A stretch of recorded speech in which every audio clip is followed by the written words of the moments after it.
Welcome to MGR IAS academy. So previous క్లాస్లో మనం ఢిల్లీ సుల్తాన్ యొక్క క్లాస్ని ఇంటర్మీడియట్ లెవెల్లో మీకు ఢిల్లీ సుల్తాన్ తాలూకా ముఖ్యమైనటువంటి రాజుల గురించి, సుల్తాన్ గురించి కొంతమంది గురించి మనం చెప్పుకోవడం జరిగింది. ఈరోజు ఈ క్లాస్లో మనం ఢిల్లీ సుల్తాన్ అంటే 7వ తరగతిలో ఉన్నటువంటి 4th లెసన్లో ఉన్నటువంటి పూర్తి స్థాయిలో ఢిల్లీ సుల్తాన్ తాలూకా ముఖ్యమైనటువంటి అంశం ఏంటో మనము చూద్దాం. అయితే ఢిల్లీ సుల్తాన్లు పాఠం చెప్పే ముందు అసలు 7th క్లాస్లో ఉన్నటువంటి సిలబస్ ప్రకారంగా మనం ఏంటో చూద్దాం.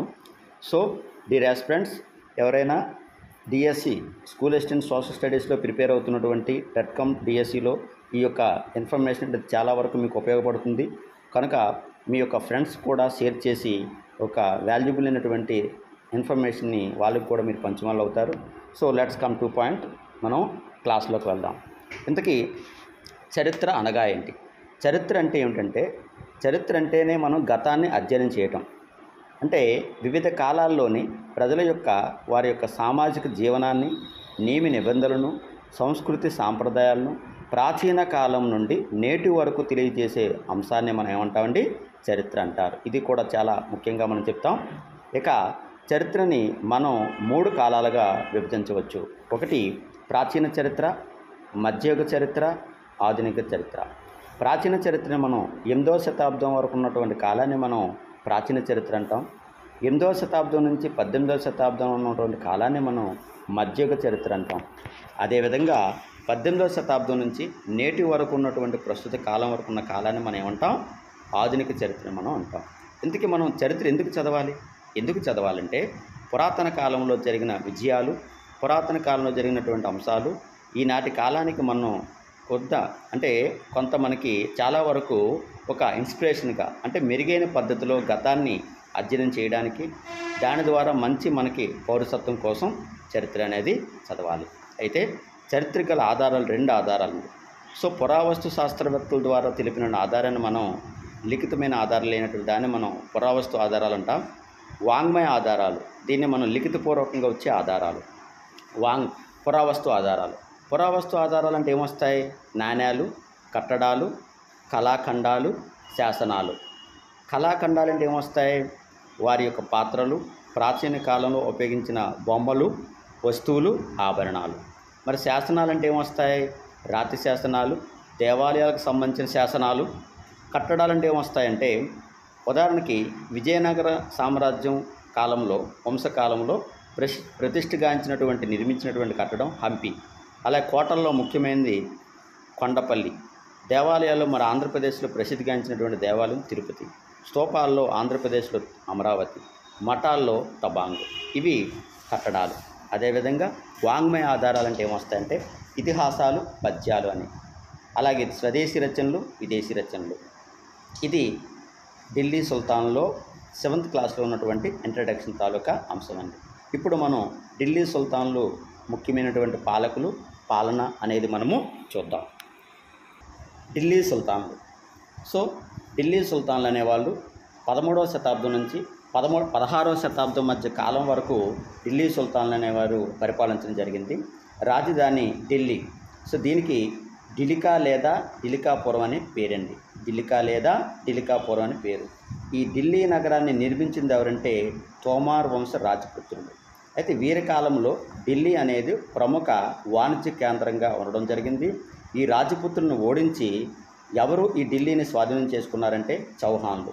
వీరిని చహానులని కూడా పిలుస్తారు. 2వ తరణ యుద్ధంలో పృథ్వీరాజ్ చౌహాన్కి అలాగే మహమ్మద్ గోరీకి మధ్య జరిగిన యుద్ధంలో, ఆ యుద్ధంలో ఫలితంగా ఢిల్లీని స్వాధీనం చేసుకున్నటువంటి వాళ్ళు ఎవరంటే గోరీ మహమ్మద్ అంటాం. ఎవరండి? గోరీ మహమ్మద్ గోరీ అనేవారు 2వ తరణ యుద్ధంలో పృథ్వీరాజ్ చౌహాన్ ఓడించి సో ఢిల్లీని స్వాధీనం చేసుకోవడం అనేది జరిగింది. అయితే గోరీ మహమ్మద్ అనేవారు మరణించిన తర్వాత అతని ప్రతినిధి అయినటువంటి కుతుబుద్దీన్ ఐబక్ అనేవారు, ఎవరండి? కుతుబుద్దీన్ ఐబక్ అనేవారు బానిస వంశాన్ని స్థాపించడం జరిగింది. ఇది అసలు ఢిల్లీ సుల్తాన్ యొక్క ప్రముఖ ఏర్పాటుకి ఇంట్రడక్షన్గా, పరిచయంగా మనము చెప్తాం. సో ఇక ఢిల్లీ సుల్తాన్ తాలూకా అంశాల్లో పరిపాలించినటువంటి రాజవంశస్థులు ఏంటి, దానికి సంబంధించిన అంశాలు ఏంటో మనము చూద్దాం.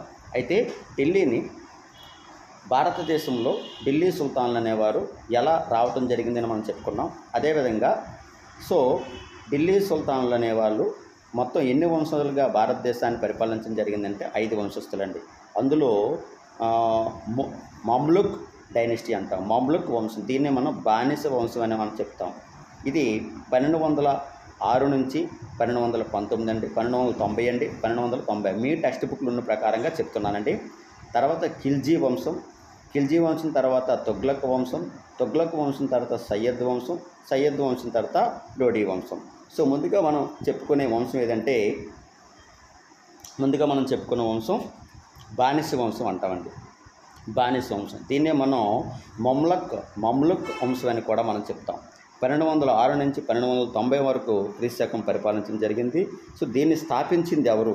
అసలు బానిస వంశాన్ని స్థాపించినటువంటి సుల్తాన్ ఎవరంటే కుతుబుద్దీన్ ఐబక్ అండి. చూడండి, ఇక్కడ మీకు ఆయన యొక్క ఫోటోను కూడా ఇమేజ్లో పెట్టడం జరిగింది, కుతుబుద్దీన్ ఐబక్. అయితే ఈ కుతుబుద్దీన్ ఐబక్ యొక్క కాలం 1206 నుంచి 1210 అంటాం. రాజధాని లాహోర్గా చేసుకొని పరిపాలించడం జరిగిందని అంశాలందరూ కూడా గుర్తుపెట్టుకోవాలి. సో ఇది కుతుబుద్దీన్ ఐబక్. ఇక కుతుబుద్దీన్ ఐబక్ ఇంతకీ ఈ బానిస వంశంలో స్థాపించినటువంటి వ్యక్తి ఎవరంటే కుతుబుద్దీన్ ఐబక్ అంటాం. ఇక కుతుబుద్దీన్ ఐబక్ తర్వాత ప్రముఖంగా పరిపాలించినటువంటి ముఖ్యమైన రాజు సుల్తాన్ ఎవరంటే ఇల్టుట్మిష్ అంటాం. ఈయన 1211 నుంచి 1236 వరకు ఢిల్లీ సుల్తాన్గా ఆయన రావటం జరిగింది. అయితే రాజధాని లాహోర్ నుంచి ఢిల్లీ వరకు మార్చి సైనిక అవసరాల కోసం బానిసలను కొనుగోలు చేయడం జరిగింది. చెహాల్గాని అనే ఒక వ్యవస్థను కూడా ఈయన ఏర్పాటు చేయడం జరిగింది. అయితే ఢిల్లీకి తొలి సర్వస్వతంత్ర పాలకునిగా ఇల్టుట్మిష్ అనేవారు రావటం జరిగిందని అంశాలందరూ కూడా గుర్తుపెట్టుకోవాలి. అయితే ఇల్టుట్మిష్ ఢిల్లీ సామ్రాజ్యానికి సిసలైన స్థాపకుడిగా ఇల్టుట్మిష్ని పేర్కొనడం జరిగింది. సైనిక అవసరాల కోసం బానిసను కొనుగోలు చేసేవాడు. ఈ పద్ధతిని మనం ఏమంటామంటే బంగదాన్ అంటాం. బంగదాన్ అనేది మనకి ఎగ్జామ్లో అడుగుతాడండి. బంగదాన్ అనేది ఏ భాషా పదము? ఉర్దూవా, పర్షియా, అరబికా అని అడుగుతాడు. బంగదాన్ అనేది పర్షియన్ భాష అంటాం. అంటే అర్థం ఏంటంటే బానిసలను కొనుగోలు చేసే పద్ధతిని మనం బంగదాన్ అంటాం. అయితే ఈ పద్ధతిని అనుసరించిన తర్వాత కూడా ఈ బానిస వంశం తర్వాత కూడా అనుసరించిన వాళ్ళు ఎవరంటే ఖిల్జీలు, తుగ్లక్లు. సో ఢిల్లీ సామ్రాజ్య అసలైన స్థాపకునిగా దీన్ని మనం ఇల్టుట్మిష్ని పేర్కొనడం జరిగింది. సైనిక అవసరాల కోసం బానిసలను కొనుగోలు చేసే ఈ పద్ధతిని మనం బంగదాన్ అంటాం. బంగదాన్ అనేది దీని పర్షియా భాషలో అంటే బానిసను కొనుగోలు చేసే పద్ధతి అని అర్థం. అయితే బానిసలలో ఎవరైతే నమ్మకంగా ఉంటారో వారికి గవర్నర్గా సైనిక అధికారాలను ఇవ్వడం అనేది జరిగింది. గవర్నర్గా సైనిక అధికారాలుగా నియమించడం జరిగింది. చెహల్గానే ఒక వ్యవస్థను కూడా ఇల్టుట్మిష్ అనేవారు తీసుకురావడం జరిగింది. దీనికి పేరు తుర్కాన్ ఈ చెహల్గాని లేదా చిలీసా అని కూడా అంటారు. అయితే దీన్ని ఎందుకు స్థాపించారంటే టర్కీస్ ప్రభువులతో కూడినటువంటి ఒక వ్యవస్థ అండి. సర్దార్లు అనేవారు దీనికి ఒక కీలక పాత్ర వహిస్తారు. పాలనలో సహాయం చేయటం, సుల్తాన్లకు ఎవరైతే వ్యతిరేకంగా ఉంటారో అటువంటి ప్రభువులను అణచివేయటం అనేది ఈ చెహల్గాని తాలూకా ముఖ్య నిర్మాణం, దాని తాలూకా అంశం. ఇక ఇల్టుట్మిష్ తరువాత ఢిల్లీ సుల్తాన్ పరిపాలించినటువంటి సుల్తాన్లో ముఖ్యమైనటువంటి వాళ్ళు మనం ఎవరు చెప్పచ్చు అంటే రజియా సుల్తానా. సో ఈమె ఇల్టుట్మిష్ యొక్క కుమార్తె అండి. ఢిల్లీని పరిపాలించినటువంటి ఏకైక మహిళగా చెప్పుకుంటాం. ఈమె కాలంలోనే ఎక్కువ మంది ఈమె సుల్తాన్గా ఢిల్లీ సింహాసనాన్ని అధిష్ఠించడం అనేది చాలామంది ఇష్టపూర్వకంగా లేకపోవడం వల్ల ఈమెకు వ్యతిరేకంగా చాలామంది సుల్తాన్లు అనేవారు, రాజులు అనేవాళ్ళు, సొంత అన్నదమ్ములు, టర్కీ ప్రభులు, చిహాన్లు, వజీర్లు వీళ్ళందరూ కూడా ఈమె యొక్క సింహాసనాన్ని పూర్తిగా వ్యతిరేకించడం అనేది జరిగింది. సో తద్వారా ఈమె అనేది ఓడిపోవడం అనేది జరిగింది. ఇక తర్వాత నెక్స్ట్ ఈ ఢిల్లీ సుల్తాన్లో గొప్పవాడుగా మనం చెప్పుకుంటాం. ఆయన పేరే బాల్బన్. ఈయన మనం గిజియాజుద్దీన్ బాల్బన్ అంటాం. ఈయన యొక్క కాలం 1266 నుంచి 1287. ఈయన పాలన కాలంలోనే సుల్తాన్ యొక్క ప్రతిష్టను పునరుద్ధరించి అధికారం కొనసాగించినటువంటి చక్రవర్తిగా మనం చెప్పుకుంటాం. అయితే బానిస వంశం పాలనలో ముఖ్యమైనటువంటి ఎవరి కాలంలో ముగిసిందంటే కైకోబాద్ కాలంలో ముగిసిందని మనం అంశం కూడా గుర్తుపెట్టుకోవాలి. ఇక తర్వాత బానిస వంశం తర్వాత మనం చెప్పుకునే ఇంపార్టెంట్ ఏంటంటే ఖిల్జీ వంశం. బానిస వంశం తర్వాత మనం చెప్పేది ఏంటంటే ఖిల్జీ వంశం. ఖిల్జీ వంశం 1290 1320. ఈ యొక్క ఖిల్జీ వంశాన్ని స్థాపించింది ఎవరంటే జలాలుద్దీన్ ఖిల్జీ అండి. అయితే జలాలుద్దీన్ ఖిల్జీ అయితే ఈ ఖిల్జీ పాలకుల్లో ముఖ్యమైనటువంటి వాళ్ళు ఎవరంటే జలాలుద్దీన్ ఖిల్జీ, అల్లావుద్దీన్ ఖిల్జీ. అయితే ఈ అల్లావుద్దీన్ ఖిల్జీ అనేవారు జలాలుద్దీన్ ఖిల్జీని అంతమొందించి అల్లావుద్దీన్ ఖిల్జీ అనేవారు సింహాసనాన్ని అధిష్ఠించడం అనేది జరుగుతుంది. అల్లావుద్దీన్ ఖిల్జీ యొక్క కాలం 1296 1316. ఈయన ఒక గూఢచారి వ్యవస్థను స్థాపించడం జరిగింది. ఎందుకు ఈ గూఢచారి వ్యవస్థను స్థాపించడం జరిగిందంటే కుట్రపూరితమైనటువంటి ప్రభువులను నియంత్రించడానికి. అదేవిధంగా ఈ అల్లావుద్దీన్ ఖిల్జీ అనేవారు మంగోల్ యొక్క దండయాత్రలు అంచడానికి శక్తివంతమైన చర్యలను చేపట్టడం అనేది జరిగింది. ఇంతకీ ఈ మంగోల్ రాజ్య స్థాపకుడు ఎవరంట? సంగీజ్ ఖాన్. 1206లో ఢిల్లీ సుల్తాన్ల కాలంలో అనేక సార్లు మంగోళ్ళు అనేవాళ్ళు దండయాత్ర చేయడం జరిగింది. అంటే ఇంచుమించు 1221 నుంచి 1368 వరకు వీళ్ళ యొక్క దండయాత్రలు అనేది కొనసాగడం జరిగింది. ఈయన అల్లావుద్దీన్ ఖిల్జీ అనేవారు సైనికులకు నగదు రూపంలో జీతాలు చెల్లించేవాడంట. అదేవిధంగా సమర్థత లేని గుర్రాలు బదిలీ కాకుండా ముద్ర వేసే విధానాన్ని ప్రవేశపెట్టాడు. ఇక తర్వాత అల్లావుద్దీన్ ఖిల్జీ తాలూకా రాజ్య విస్తరణ చూసుకున్నట్లయితే ఉత్తర భారతదేశంలో జయించిన ప్రాంతాలు గుజరాత్, రణతంబోర్, మాల్వా, చిత్తూర్.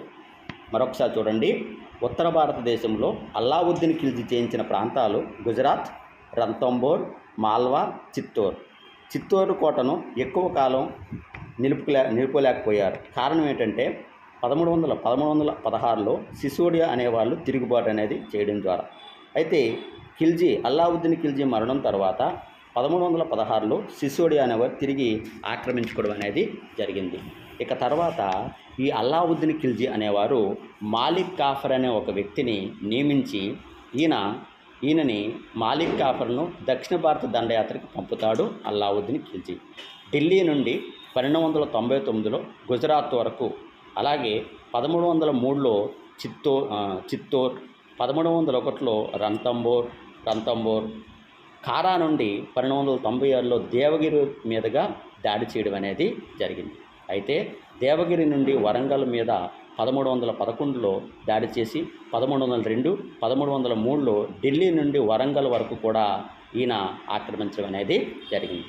దేవగిరి నుండి ద్వార సముద్రం మీద 1301, 1311 మధ్య కాలంలో దండయాత్రల కొనసాగించడం జరిగింది.